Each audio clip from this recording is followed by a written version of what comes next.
Hello, my name's AJ Goldsby, and I'm going to be bringing you today a video on one of the greatest games of chess ever played. This is the game between Donald Byrne and Robert James Fischer, or Bobby Fischer, from the New York Rosenwald tournament in 1956. This tournament was, in fact, the tournament for the best player in basically the U.S. Championship. It wasn't called that, but it was held every other year, biannually. But this was, in fact, the tournament which was going to determine who the best player in the United States was at that time. And I believe the winner of this tournament was Reshevsky, if I'm not mistaken. But anyway, this is the game known as the Game of the Century. I already have a web page on this game. It's very, very detailed. It's been quoted by the British Chess Federation, United States Chess Federation, dozens of websites, including ChessBase. It's been mentioned even in several books. I'll give you a link to that. If you look just below the video, there's a box that says Show More. I'll give a description of this game and who the players were and where it was played. And in that box, I'll also give several links. I'll make sure that I give the link to my webpage. But anyway, without any further ado, let's get on to this game. Just briefly, though, before we start, this game was called the Game of the Century.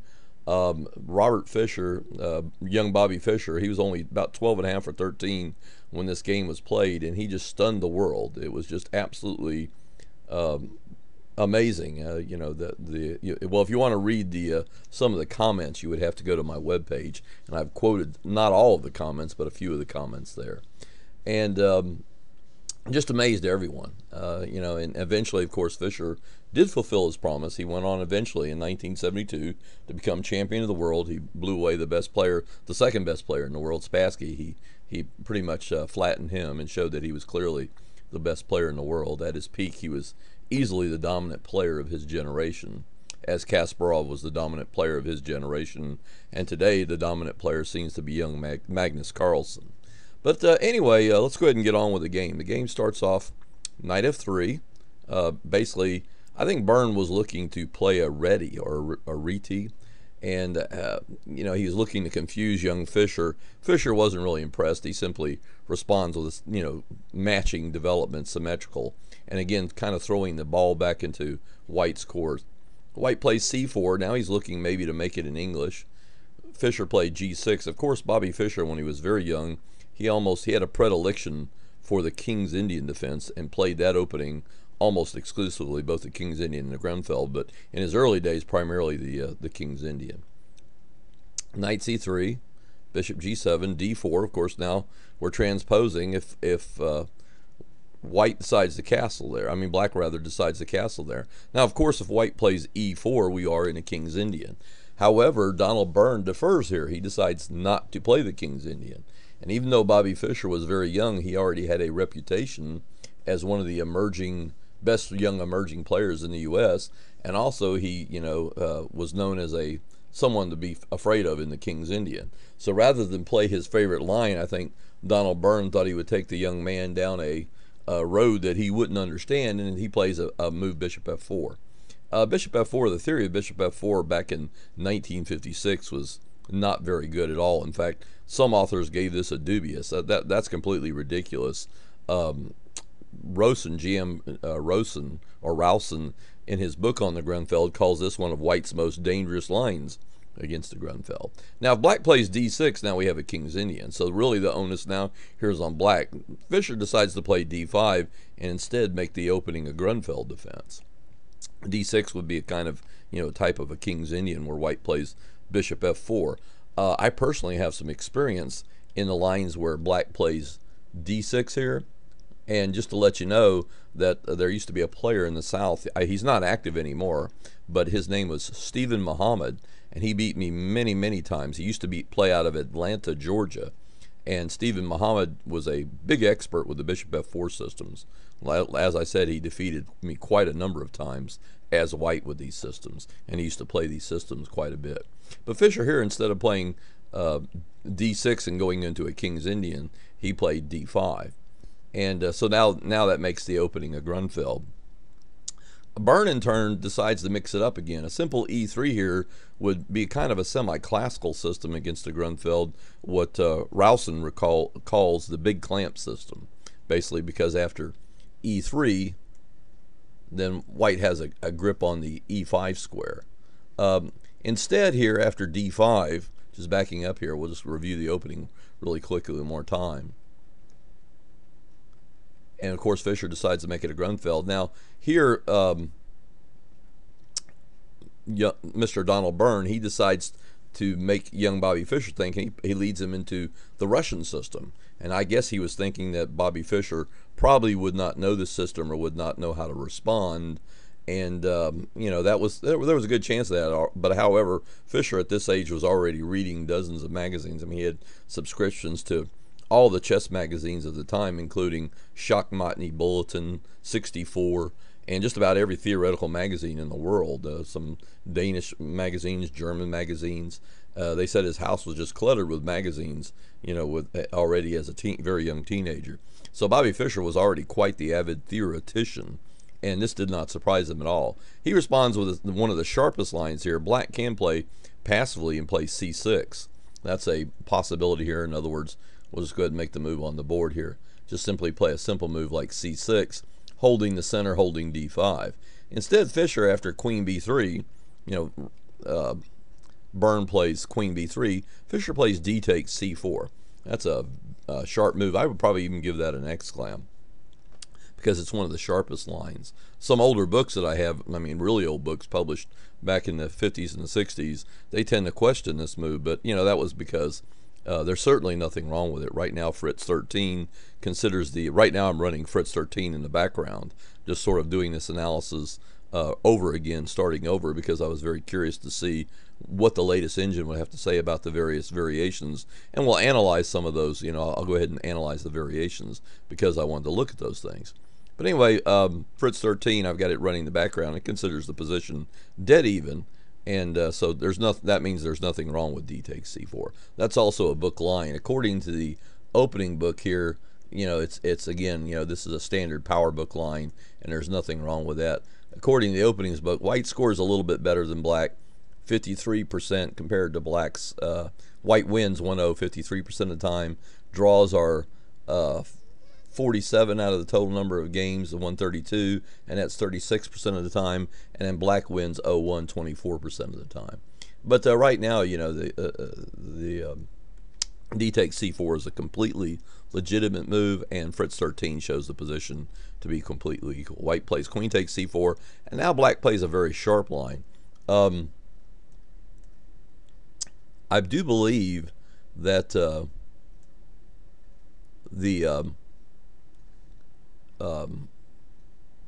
well, actually, Fritz says C6. I thought the book line was something else here, but I guess C6 here is more or less forced. White doesn't have any choice at this point.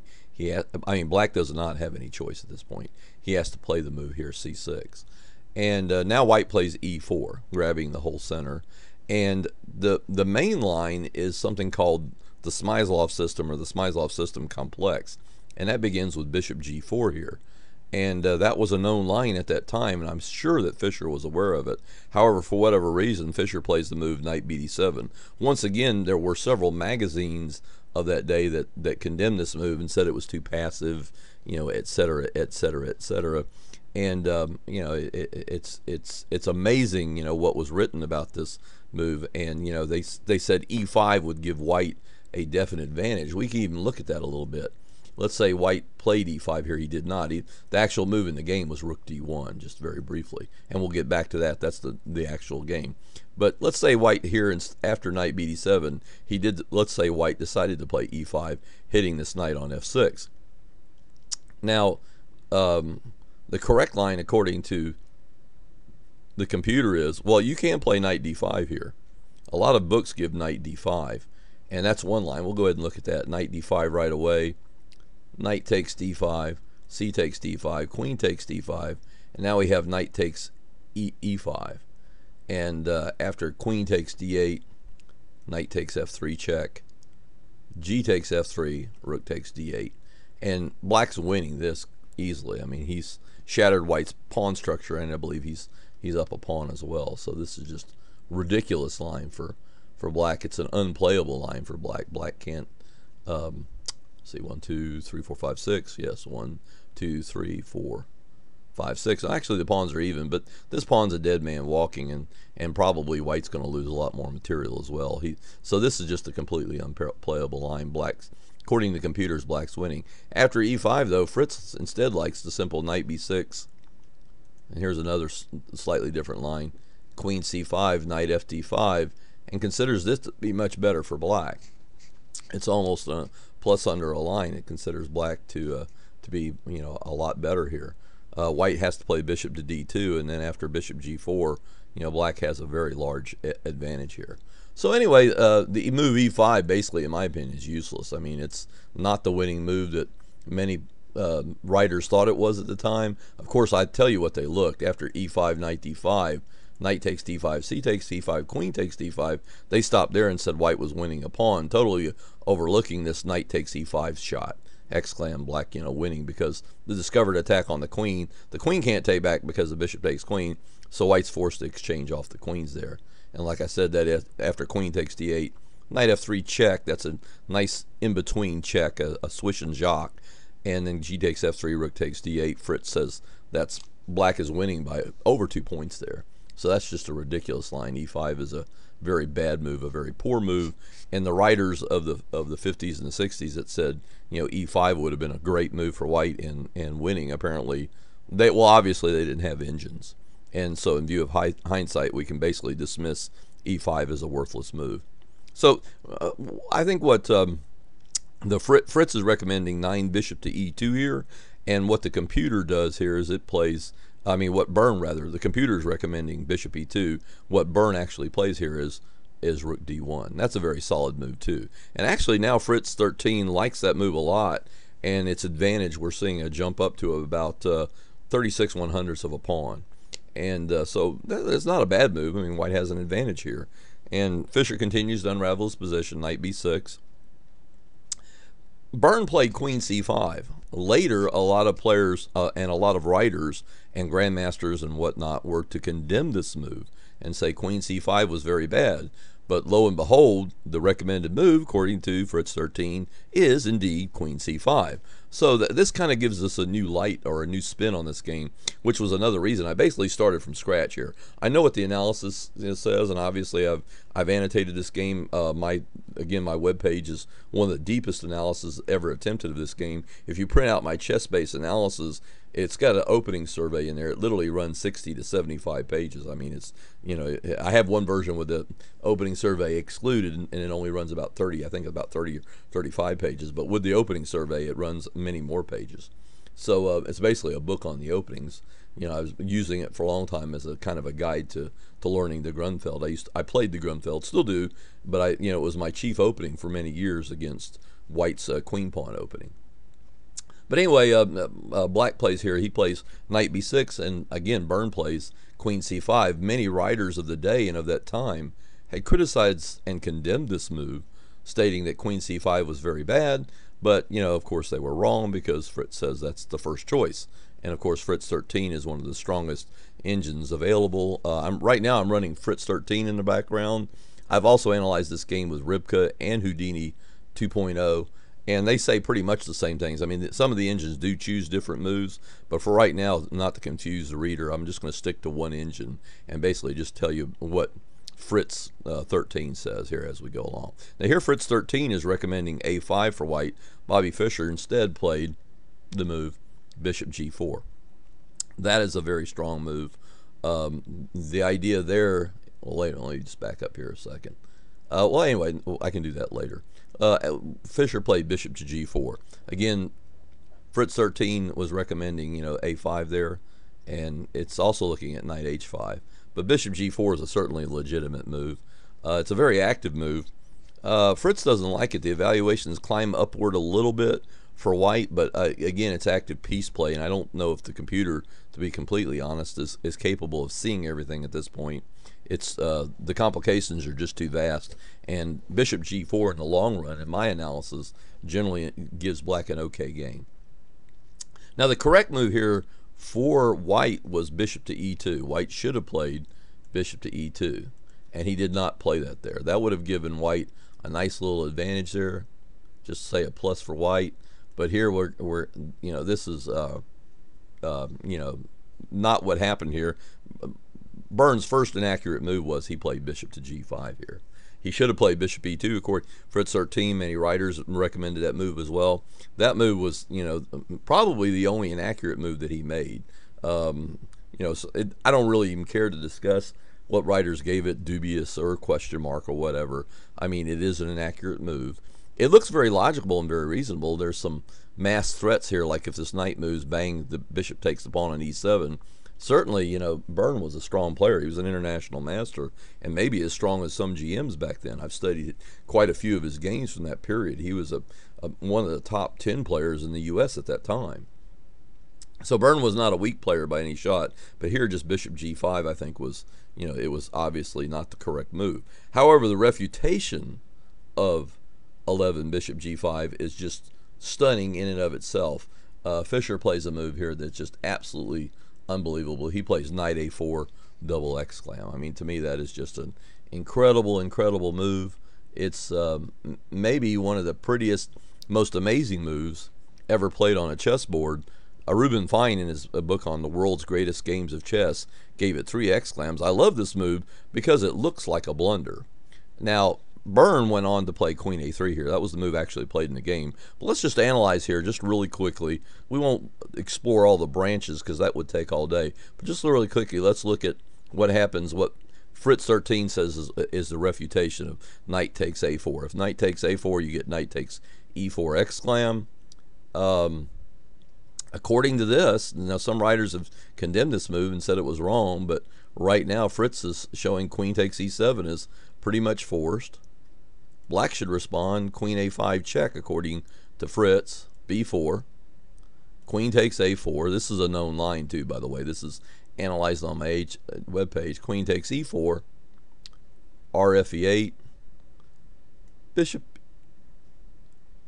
e7. White has to play bishop 7 there. He has to block the pin of the queen on the file there. The rook was pinning, the black rook on e8 was pinning the white queen to the white king. Bishop e7. Now bishop takes f3. G takes f3. It's impossible to retake with the queen there because you just dropped the bishop on e7. And now bishop to f8. Queen b1. Rook takes e7 check. And according here, now most authors here recommend the move, seemingly logical move, bishop to e2 here for white. They consider that forced. But here Fritz 13 is saying king d2 is completely forced, and then rook d8 gives black a completely won position. It's pretty obvious to me that the white king there is toast. It's caught in the center of the board, caught between the crossfire of 4 pieces. His bishop's about to go back to g7. That will cost white the pawn on d4. So, you know, here I think it's pretty much, it's all over but the crying. Fritz is showing that black is winning by almost 5 points. It's like 4.79 right now. It's changing around. Now it's down to 4.53, then back up to 4.78, bouncing around there a little bit. But the bottom line is that white is just, you know, clearly busted. He's toast. You know, so that is what Fritz says is the correct line there for white. So the correct move after knight a4, Fritz says white should have played queen to b4. What Byrne actually played was the seemingly safer move, queen a3. Now Fischer plays knight takes c3, b takes c3, and at this point, believe it or not, Byrne said later he thought he was actually much better or even winning, but that was because he had missed. Well, he missed a lot. I mean, there's no way he could have calculated this as well as young Bobby Fischer did. Bobby Fischer was like a machine when he was very young. He calculated very well, as did the later player Kasparov. And today we have, you know, guys like Topalov and Anand and Carlsen who calculate very difficult tactical positions. They calculate in that type of environment extremely well, and almost like a machine. So here, anyway, here, you know, Byrne was thinking later that he was much better, but Fischer plays knight takes e4 exclam. Of course, Byrne thinks this is simply an error because he plays bishop, you know, smashes on e7, and forking the queen and the rook. The queen goes to b6, and now Fischer plays bishop to c4. Okay, and I mean not Fischer, rather Byrne plays bishop to c4, and this is where things get really sticky here. At this point, Byrne still thought he was better until Bobby Fischer played knight takes c3. It was when Bobby Fischer played knight takes c3 that Byrne was thinking that, he began to have doubts. He began to wonder exactly what was going on. The position was becoming more and more complex. He thought that bishop c5 was going to win the game for him. It's just winning the game for white, because the white queen, in other words, if the black queen backs up, then the white queen can simply take the knight on c3. And here Fischer plays rfe8 check, king f1, and now this next move is brilliant beyond all recall. First of all, I want you to notice something. Fischer has his queen hanging and his knight hanging. Okay, and in this position, one could forgive Byrne for thinking he might be winning, because one would think that the natural move here was to either take the bishop or to back up or do something like that. Fischer does neither. Fischer plays maybe one of the most stunning moves of the 20th century. It certainly was what Kirby called the shot that was heard around the world, and he was the one that immediately dubbed this, him and Hans Mock dubbed this game the game of the century. Fischer plays bishop e6, double exclam. Reuben Fine, in his book of the world's greatest chess games, liked that move so much that he gave it 4 exclams. It's the only move that I know of in his entire book of the world's greatest chess games by Reuben Fine that he gave 4 exclams to one move. So obviously he was a very big fan of that move and of this game and of Bobby Fischer.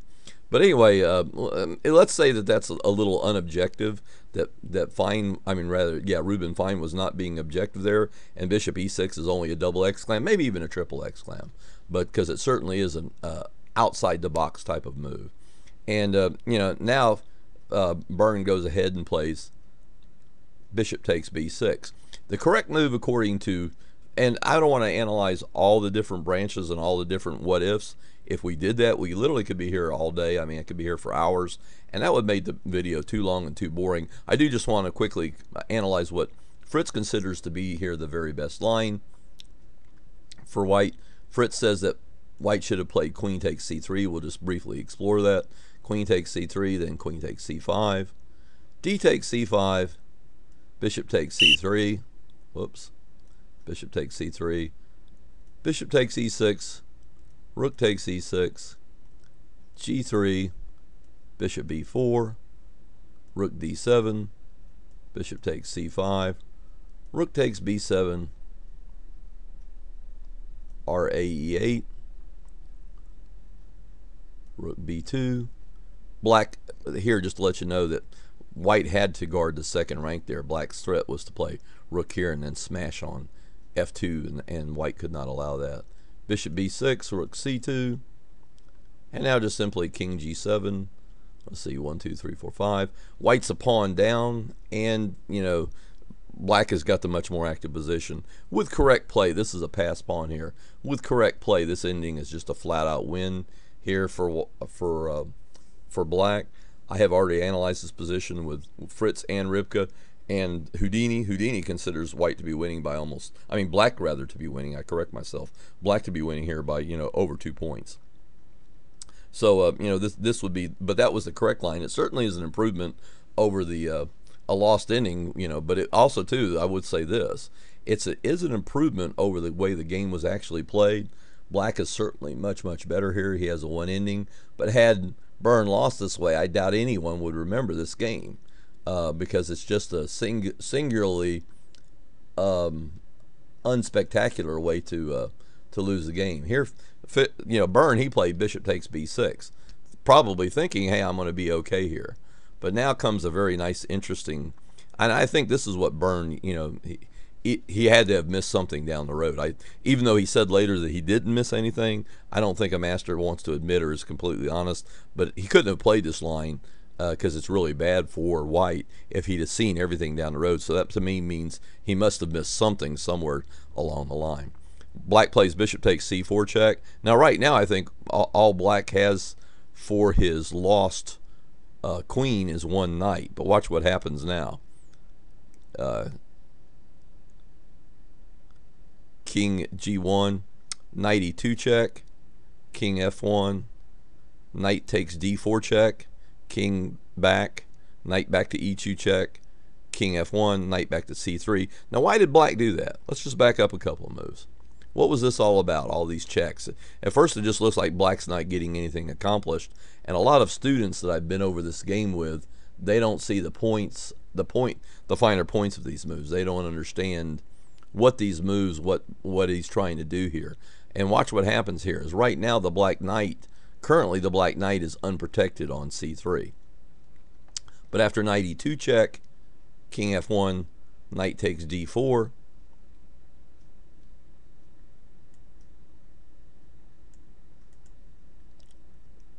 knight takes d4 check, king e1, knight back to e2 check, king f1, knight over to c3, king g1. Now if you'll notice, the black knight, after that little pinwheel of checks and discovered attacks, black has removed the d pawn, so now his knight is safely protected on the c3 square, which means that now black is free to capture white's bishop. A takes b6.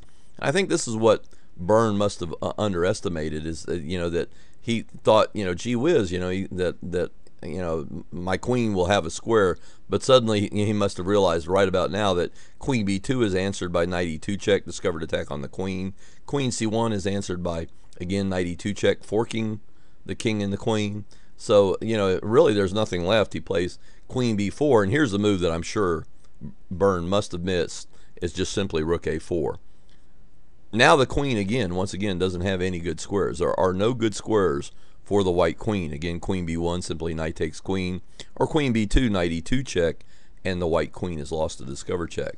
So what happens now is Byrne has nothing better than simply queen takes b6, and what this means is now Fischer simply grabs the rook. Now what has happened now is that black has a winning advantage. He has two minor pieces, a rook and two bishops, for the lost queen, and this is just simply, and also the fact that white's queens, and I believe also too, yes, black has 1, 2, 3, 4, 5 pawns to white's 4 pawns, and the white rook is stuck in the corner.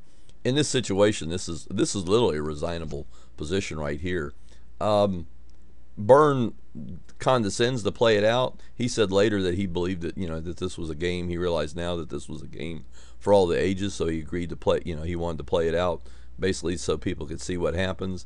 And I'm glad that he did, because that was a true gesture of sportsmanship. Had he resigned here, this would have been a tremendous miniature, but maybe it wouldn't have gotten the attention that it did, or maybe it would have even gotten more attention. There's no real way of knowing. But anyway, Byrne goes ahead and plays it out, even though white does have a lost game.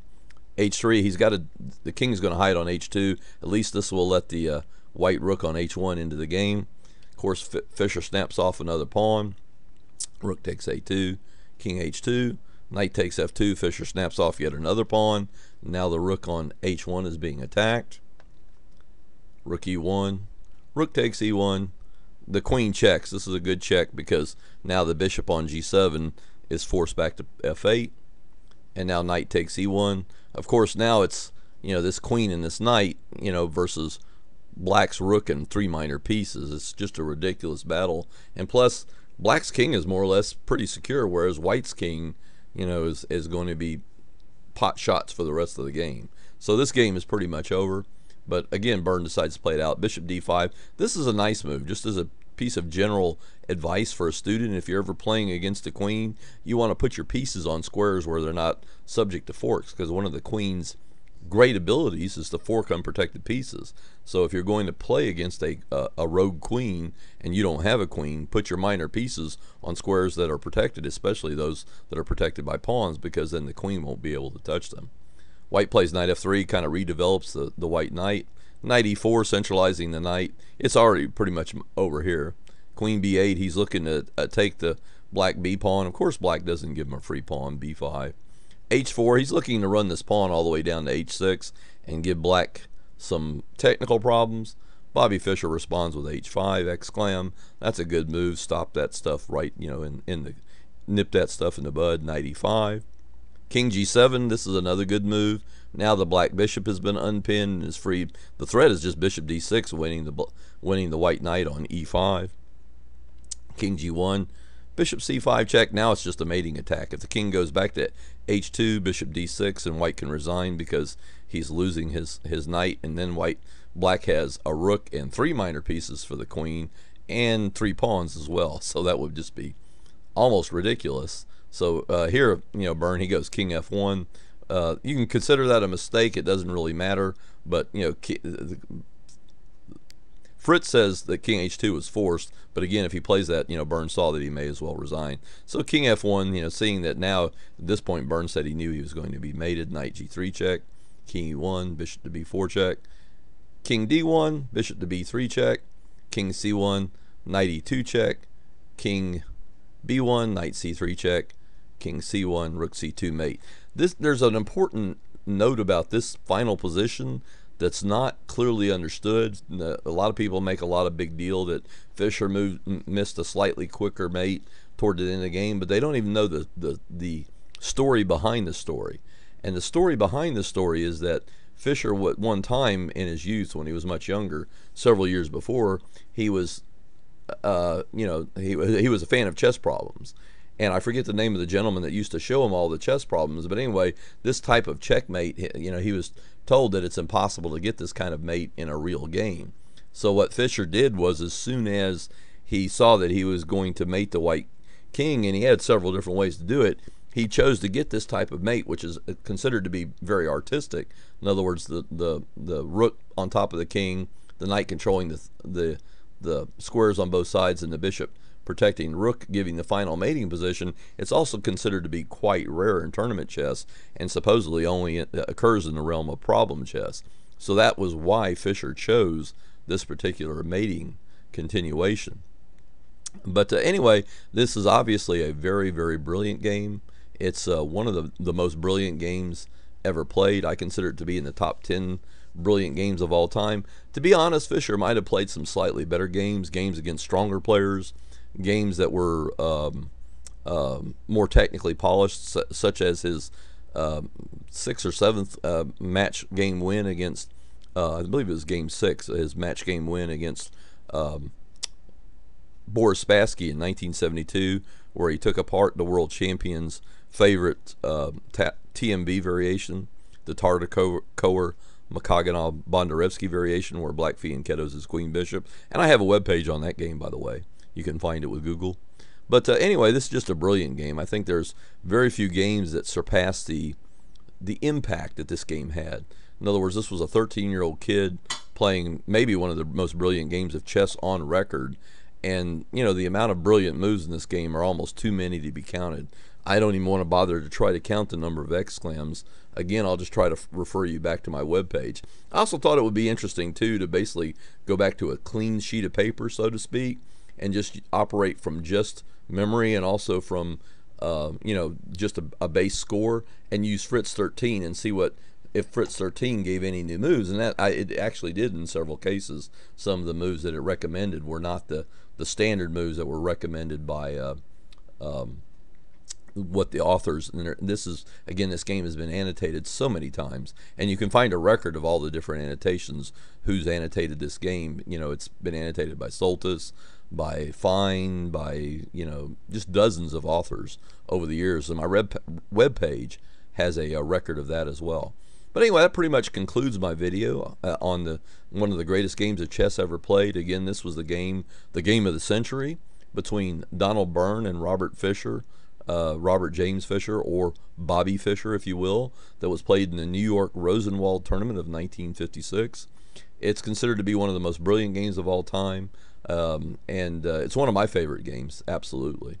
And I just wanted to go over this game and to show you this game and do a video, because I had not yet done a complete video on this game.